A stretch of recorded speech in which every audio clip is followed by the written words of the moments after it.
Okay, magandang araw sa inyo. Sa session natin ngayon, tatalakayin natin yung pinaka-basic pero maniwala kayo sa akin, yung pinaka-importanting konsepto sa mundo ng technology.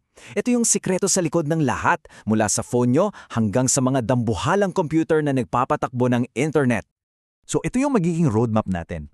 Una, titingnan natin kung gaano ba talaga karami ang computer sa paligid natin. Baka magulat kayo. Pangalawa, aalamin natin yung mismong kahulugan ng computing. Pagkatapos, yung pinaka-highlight natin, yung information processing cycle. Titingnan natin yan sa isang real-life example. At sa huli, yung pinakamahalagang lesson na kailangan ninyong baunin. Okay? Let's start. Para makapagsimula, may isa akong tanong para sa inyo. Simple lang to, pero pag-isipan niyong mabuti. Sige nga, ano kaya? Siguro, ang unang pumasok sa isip nyo yung gaming laptop nyo o yung pinakabagong smartphone, di ba? Pwede. Magagandang sagot yan. Pero, alam nyo ba, mas malawak pa dyan ang definition ng isang computer. Ang totoo niyan, you are literally surrounded by computers. Yung sasakyan, punong-puno yan ng malilit na computer na nagpapatakbo ng lahat mula sa engine hanggang sa aircon. Yung smartwatch nyo, syempre, pati yung simpleng cash register sa convenience store, computer din yan. Sila yung mga tinatawag na hidden engines ng modernong buhay natin. So, kung computer pala yung kotse at relo, ano ba talaga ang ibig sabihin ng computing? Yun yung aalamin natin ngayon. Ito yung puso at kaluluwa ng lahat ng mga device na yan. Sa madaling salita, ang computing ay kahit anong activity na may goal na gumagamit ng computer para ma-achieve yung goal na yun. Tandaan ninyo to, ang isang computer, sa puso nito ay isang problem-solving machine. Hindi lang siya basta gadget, it solves problems. So, paano niya sinosolve yung problema? Hindi naman yan nag-iisip mag-isa, di ba? Sumusunod lang yan sa mga instructions. At yung set ng instructions na yan, ang tawag natin dyan ay algorithm. Isipin nyo to bilang isang detalyadong step-by-step na plano para ma-solve ang isang particular na problema. Ang ganda ng analogy na to, di ba? Parang recipe lang sa pagluluto.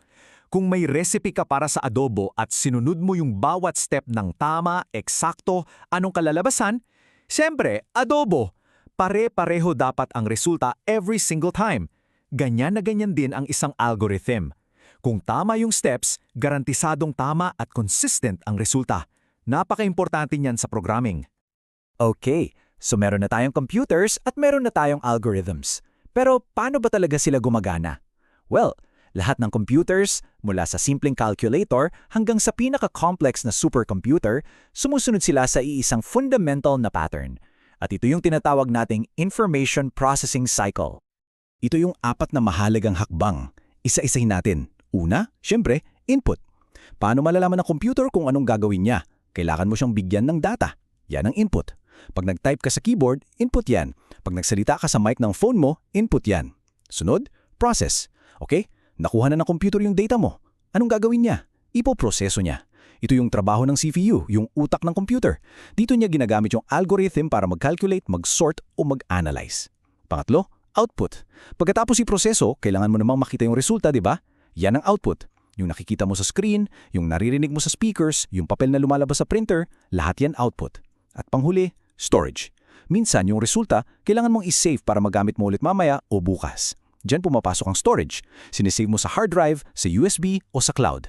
Ulitin natin, input, process, output, storage. Yan lang ang cycle. Napakasimple pero napaka-powerful. Okay, para hindi tayo masyadang abstract, tingnan natin to sa isang bagay na ginagawa nyo siguro mga 100 beses sa isang araw, ang pag-Google search. Oh, tingnan nyo. Step 1, input. Pag nag-type ka sa search bar ng, sabihin na nating best coffee shops, yan na yung input mo. Next, process. Dito na yung magic. Yung mga servers ng Google, ginagamit yung super complex na algorithm nila para iscan ang buong internet in less than a second. Grabe, di ba? Yan yung process. Tapos, output. Boom! Milistahan ka na ng mga coffee shop sa screen mo. Yan yung output. At panghuli, storage. Yung search mo, sinesave yan sa history ng account mo para sa susunod, mas madali na. See? Input, process, output, storage. Nandyan lang sa harap nyo palagi. Okay, so bakit natin pinag-uusapan lahat ng to? Bakit sobrang importante nito para sa inyo bilang mga future information systems professionals? Ito na yung pinaka-takeaway natin. Simple lang. Dahil itong cycle na to, itong 4 na hakbang na to, ito ang foundation ng, well, lahat ng computing. Kahit ano pa yan, mula sa pag-unlock ng phone nyo gamit ang fingerprint hanggang sa pag-process ng financial data ng isang malaking bangko, lahat yan sumusunod sa cycle na to. Ito ang universal language ng technology. Kapag naintindihan nyo to ng buo, maintindihan nyo ang core logic ng kahit anong system. So bilang pagtatapos, ito yung iiwan kong challenge sa inyo. Mula ngayon, sa tuwing gagamit kayo ng kahit anong teknolohiya, mag-order sa food app, maglaro sa console o kahit mag-scan lang ng QR code, subukan yung i-deconstruct. Hanapin nyo, saan dito yung input, ano yung pinoprocess, ano yung output at saan napupunta yung storage. Kasi sa oras na masanay kayong makita yung cycle na yan sa lahat ng bagay, doon na magbabago ang pananaw ninyo. Hindi na kayo simpleng user lang. Nagsisimula na kayong mag-isip bilang isang developer, bilang isang system analyst. At yan ang first step